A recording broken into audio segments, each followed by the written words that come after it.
ये लीजिए, ये खा लेना। शुक्रिया साहब। पापा, ये तो मेरी बीवी महक की आवाज़ लग रही है। अरे बेटा तुझे वहम हो रहा होगा, ये महक कैसी हो सकती है? वो तो अपने आशिक के साथ भाग गई थी। नहीं नहीं, मुझे कोई वहम नहीं हुआ है।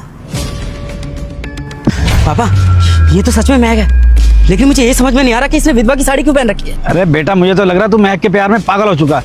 जहाँ देखो तुझे महक दिखती है। अरे ये महक नहीं है। पापा वो सब छोड़िए, मैं आपके आगे हाथ जोड़ रहा हूँ। आप एक बार इसके पास जाइए ना और पूछिए इसका ये हाल कैसे हुआ है।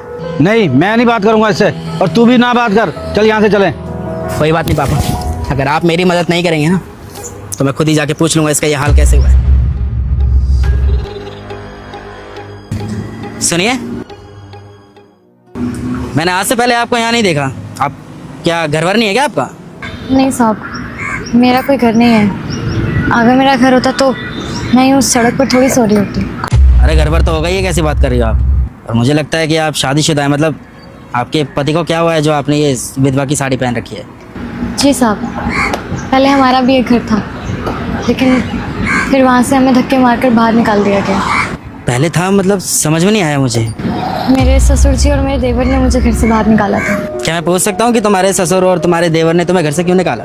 साहब, दरअसल हमारे पति बिजनेस मीटिंग से बाहर गए थे और आते हुए उनकी फ़्लाइट क्रैश कर गई और उसी में वो चल बसे। जैसे ये बात मेरे ससुर जी और देवर को पता चली तो उन्होंने मुझे ताने देने शुरू कर दिए। मैं मनहूस हूँ, मेरी वजह से उनके साथ ये सब हुआ। ना जाने कितना भला बुरा बोला उन्होंने मुझे।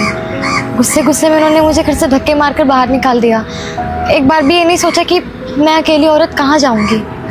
तब से मैं यूँ रास्तों पर भटक रही हूँ, क्योंकि मेरा साथ देने वाले मेरे पति भी मेरे साथ नहीं थे। मैं तो अपने घर भी वापस नहीं जा सकती थी, भागकर शादी जो की थी, तो इसीलिए कोई रास्ता नहीं बचा था मेरे पास, तो यूँ रास्तों पर भटकना पड़ा मुझे। क्या मैं पूछ सकता हूँ, मतलब आई एम सॉरी, जो तुम्हारे पति थे जिनकी डेथ हो गई उनका नाम क्या था? धर्मेंद्र शर्मा। तुम्हारे ससुर और तुम्हारे देवर ने तुमसे ये बोला कि तुम्हारे पति का एक्सीडेंट हो गया और वो इस दुनिया में नहीं है। अब तुम्हें और भटकने की जरूरत नहीं है।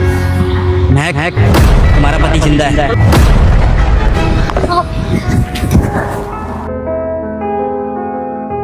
कहाँ चले गए थे आप? मैं आपके बिना बहुत अकेली हो गई थी। मुझे समझ में नहीं आ रहा था मैं क्या करूं। यहाँ वहाँ पागलों की तरह भटकती रही, मुझे कहीं भी रहने की जगह नहीं मिली।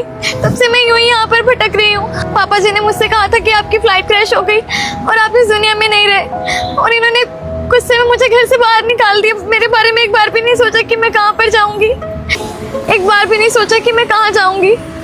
धर्मेंद्र, आप प्लीज मुझे कहीं छोड़कर मत जाना, मैं आपके बिना नहीं रह पाऊंगी। महक, तुम चिंता मत करो, मैं तुम्हें छोड़ के कहीं नहीं जाऊँगा।